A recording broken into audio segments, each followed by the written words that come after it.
Patrols are conducted on a monthly basis during the year, or when a fault occurs, even a momentary one. Gear required for the trip is transferred to the Sno-Cat at the snow line. This versatile vehicle is one of several types of oversnow machines in operation by the Power Commission.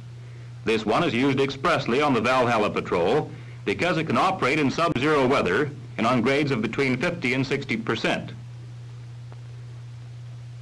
This portion of the climb would make an excellent ski run. The incline rises over 3,200 feet over a distance of 2 miles. A fine vantage point here with Arrow Lake providing the backdrop. The crew hasn't time to enjoy the view no matter how commanding.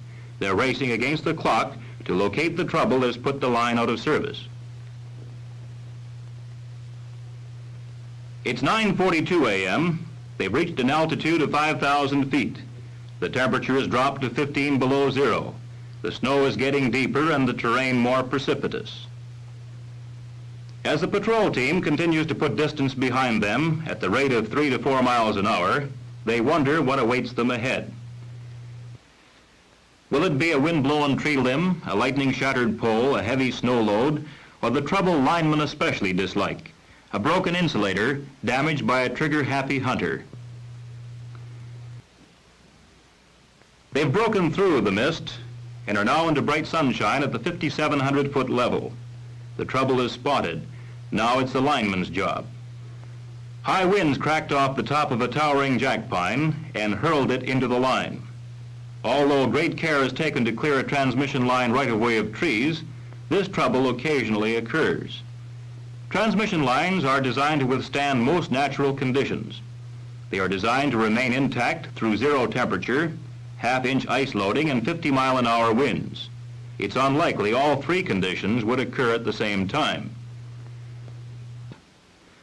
These linemen will use the hot line technique to restore service. Even though they know the line is not in service, they treat it with all the respect accorded conductors carrying 138,000 volts. The lineman here is hoisting up an 8-foot pole called a hot stick. It's a special laminated stick that contains no moisture and is covered with a non-conductive plastic coating.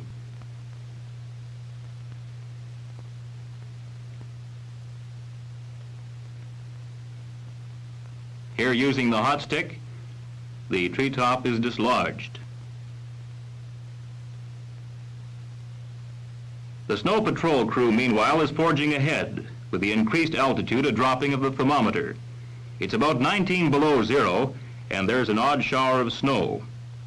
This is the 6,000-foot level. Located here is a crude but warm cabin which was built by the construction workers who erected the line. It's 12:18, and there's time for a quick bite in the open, with the dry cold of 19 below not hard to take, with a snowbank for a windbreak. Ice, which is accumulated on the tracks, is defrosted using the exhaust from the engine. Gasoline, lubricants, and food are cached in the cabin during the summer.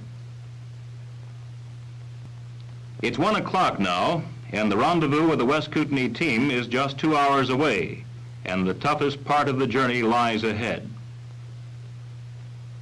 The summit is being approached with caution as a whiteout is encountered. A whiteout is a condition of diffused light where there are no shadows, no horizon, and the sky merges with the snow. They'll have to feel their way.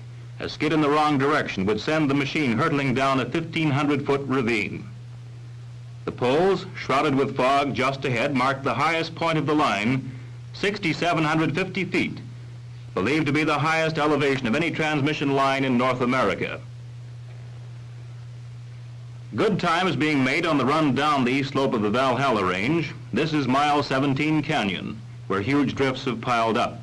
It'll take a few tries to make it through.